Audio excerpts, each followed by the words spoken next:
Hey developers, Peakflo is hiring for the Machine Learning Engineer Intern role and the work location is remote and it is a paid internship. Talking about the required qualifications. Bachelor degree or master degree is eligible to apply for this role and 0 to 2 years of experience is required in machine learning, statistics or LLMs.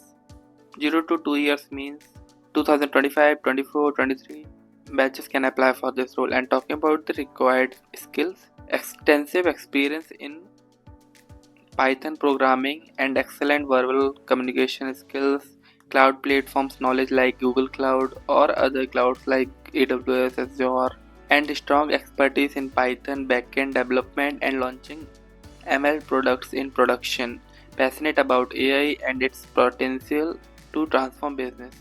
So these are the qualification and the skills required, and more skills like LLMs, NLP, knowledge of Git, version control, GitHub.